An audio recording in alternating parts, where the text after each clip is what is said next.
All right, if you're anything like me, when you first found out about dry soda blasting, you were a little bit skeptical, just to say the least, because it promises a lot, but yet at the same time, its ability to make those promises seems like it shouldn't be capable of doing it. Now, what I mean by that is it's a very soft abrasive that's water soluble and can break down because it's only single use, but yet it can remove heavy corrosion, grease, and in some occasions paint. But today we're gonna get into all that and understand why I think dry soda blasting is one of the best options when it comes to cleaning.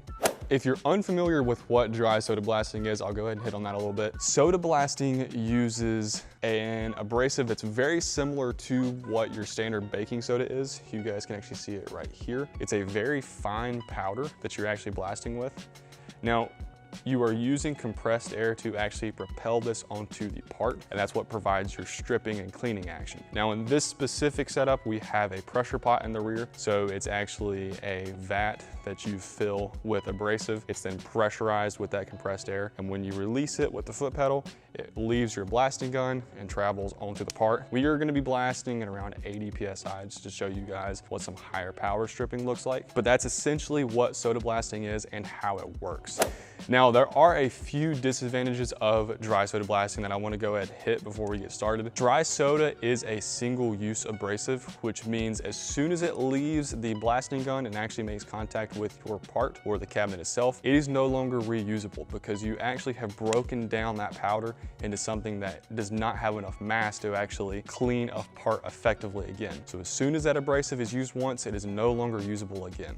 Now, the second thing that you may have heard if you are familiar with dry soda blasting is that humidity can cause an effect to where it clumps inside the lines and you have a lot of blockages. That is true for siphon-based dry soda blasting setups. This here is a pressure pot setup and we've been running it here in North Carolina and have had no problems. Pressure pots are better for forcefully moving that abrasive through the line, and so it's not as much of a worry here, but if you do have a high humidity environment, it's something to keep into mind because again, the soda will draw humidity and it can clump.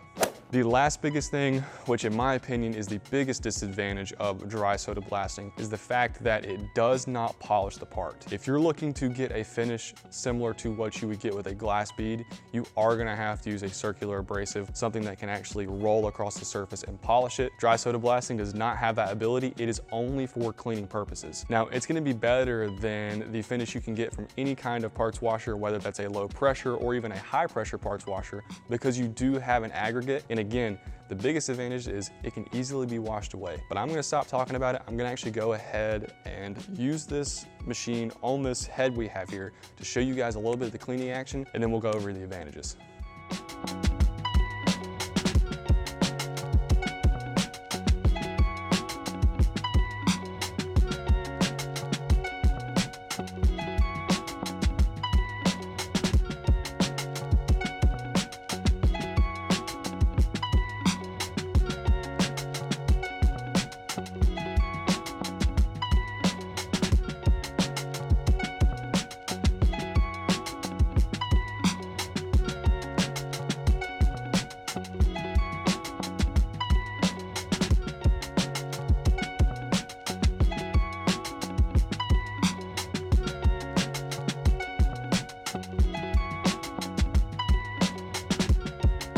Now, they look a little crusty right now, and that's just because of the soda sticking to the part. Not only did we take off the surface rust that was forming on this valve in a matter of mere seconds, but also this grime that was stuck in the top part of this head right here, took it off no problem. It's actually impressive how quick this machine can strip, considering like the gasket material that was built up. We actually struggled to take it off inside of a wet blasting machine just due to the cushioning effect of the water. But here in dry soda, it's absolutely no problem. And the biggest advantage, in my opinion, of a dry soda blasting machine is that it does not damage the actual tolerance of the metal itself. If you were using something like an aluminum oxide, you could potentially degrade the quality of this finish, but soda itself is not hard enough to actually remove any of this surface material. All you are doing is stripping away contaminants, grease, grime, in this case, the leftover seal that was here. So again, soda blasting will not actually damage the underlying metal. So this thing would be perfectly usable to go back into service.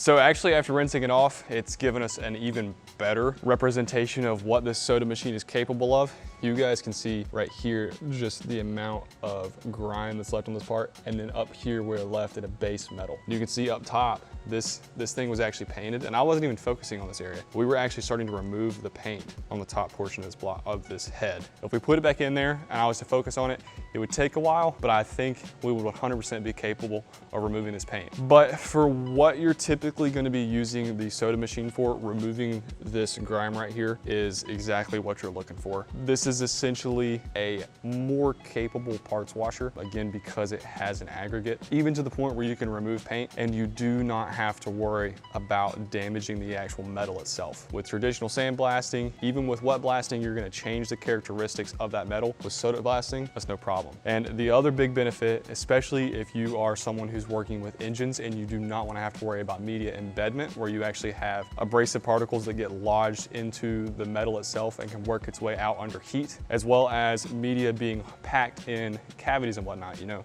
you've got cavities on the back of this part that media can go into, and it will actually hard pack in the corner, and then as you're using it, works its way out and can run an engine. With soda blasting, as long as you rinse the part beforehand, that's no problem because it's going to dissolve, and even if there is some soda that's left over, a residual amount, when you actually put it back into service, soda also dissolves in oil. So you do not have to worry about abrasive being left behind in your part. Let me know what you guys think about soda blasting. I am now a firm believer in it. Truthfully, every part that comes in now, I've been putting in here just to see what this thing is capable of, and I haven't found anything that I do not think it can help in some aspect, especially when it comes to automotive parts. But again, let me know what you guys think. Let me know what you think about soda blasting as a whole, and let me know what you think about our equipment. And if you guys are ready to get the absolute best surface finishing and cleaning equipment in your shop today, you can call us 828-202-5563 or check out our website. We've got all of our machine models on there, whether it's wet blasting, hydro blasting, sand blasting, soda blasting, shop blasting. It's all on there for you guys to check it out with pricing. But again, thank you all for watching. I hope you have a great day. We'll see you in the next one. Peace.